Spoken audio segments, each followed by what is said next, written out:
You may have come across a 2D echo report while managing patient in the OPD, in the wards, in the ICU or in the emergency department. It provides a critical information about the patient's cardiac status. But if you don't know what exactly to see in the 2D echo report, you may miss that critical information. You need not be a cardiologist to interpret a basic 2D echo report. So friends, in today's video, I am going to tell you what are the 5 most important things that you should see in the 2D echo report, because that can completely change the patient's management. So friends, today's video is very important. You see this video till the end, and if you have come for the first time on this channel, then do subscribe this channel for more such clinical videos. So friends, without wasting much time, let's start the video. So the first and the foremost thing that you will see in any 2D echo report is called as ejection fraction. So what is ejection fraction? Ejection fraction is the percentage amount of blood that is ejected out of left ventricle during each cardiac beat, and it is given by the formula EF, or ejection fraction, is equal to stroke volume upon end diastolic volume multiplied by 100. Now, what does various values of ejection fraction inform us? So, the normal value is 55 to 70%. When the value is reduced to 40 to 50%, we can say that there is a restricted flow, and if it is less than 40%, then it is a critical value and possibly the patient is in heart failure. Now, what does ejection fraction tells us? It tells us about the capacity of the left ventricle to pump the blood, and if the ejection fraction is low, it indicates that the heart pump has become weak. What is the importance of ejection fraction? It helps in the classification of heart failure. Second important thing, that it guides the fluid management. If you give large amount of fluids to a patient whose ejection fraction is less than 40, that patient can land up in pulmonary edema. It also changes various ICU decisions of the intensivist, and it also helps in the assessment of the prognosis of the patient. Now, what are the various causes for low ejection fraction? First important cause is the coronary artery disease. Then if the patient is having previous myocardial infarction, the ejection fraction can be low. Various cardiomyopathies can cause low ejection fraction, and even myocarditis can also cause low ejection fraction. So this is the first thing that you will see in a 2D echo report, that is ejection fraction. And remember, when the ejection fraction is low, the patient's heart pump is weak. Now, second important thing that you will see in a 2D echo report, if there are any regional wall motion abnormalities. How you can see that? There can be various terms described in a 2D echo report like hypokinesia, akinesia, or dyskinesia. If there is completely no expected movement in the wall of the ventricle, then it is called as akinesia. If the movement is less than the expected movement, then it is called as hypokinesia. And if the movement is paradoxical, instead of contraction there is dilatation, and instead of dilatation there is contraction, then such type of movement is called as dyskinesia. All of these, hypokinesia, akinesia, and dyskinesia, they are called as regional wall motion abnormalities. And the importance is that if there are regional wall motion abnormalities, it suggests coronary artery disease or myocardial infarction.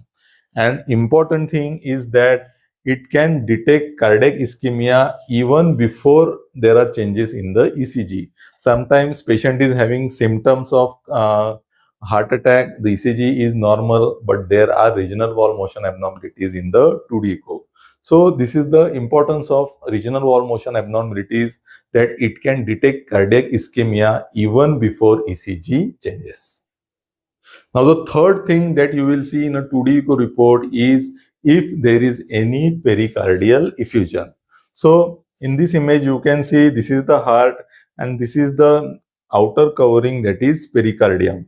Now here what has happened, there is buildup of fluid between the visceral pericardium and the parietal pericardium, and this buildup of fluid is called as pericardial effusion. This is the image of a 2D echo. This you can see is the heart, and this is the visceral pericardium, and this is the parietal pericardium. You can see all this black color is the buildup of fluid between visceral and parietal pericardium, and this is called as pericardial effusion. Now, why this pericardial effusion is important and why you should look for it in a 2D echo report.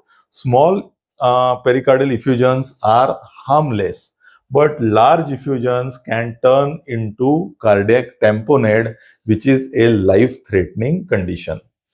Red flag terms in a 2D echo report regarding a pericardial effusion. If you see these terms, then it is a dangerous sign.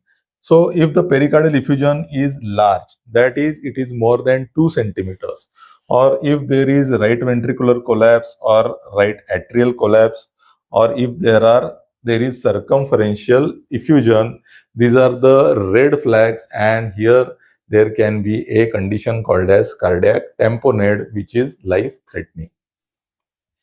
Now, the fourth important thing that you should see in a 2D echo report is if there is any significant valvular disease. What are those significant conditions? They can be severe mitral regurgitation, severe mitral stenosis, severe aortic regurgitation, or severe aortic stenosis.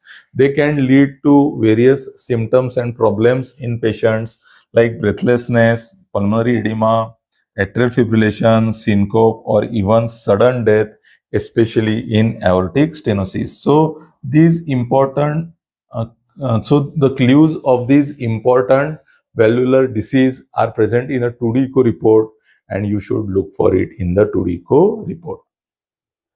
Now, the last but not the least, you will see how is the function of the right ventricle, or what are the pulmonary artery pressures in a 2D echo report.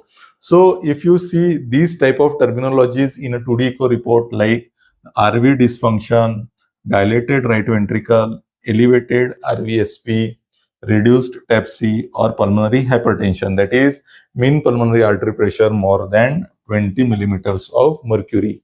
If these terms are there in a 2D echo report, it indicates that there is some problem with the function of the right side of the heart.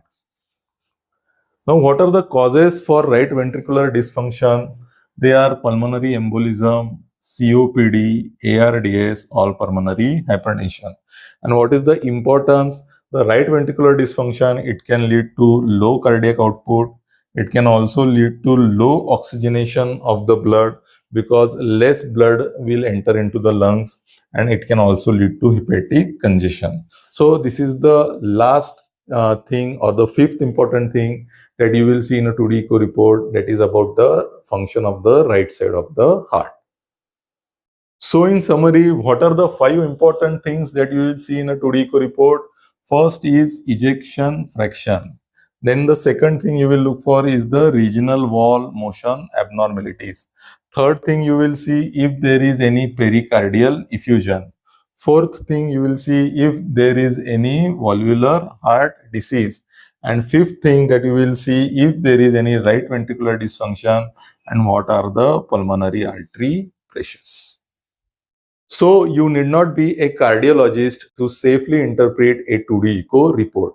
If you could recognize these 5 important things in a 2D echo report, you can diagnose many emergency conditions and improve patient management. If you like today's video, give it a like, share with your friends, and if you have come for the first time on this channel, then do subscribe this channel for more such clinical videos. So see you in the next video. Till then,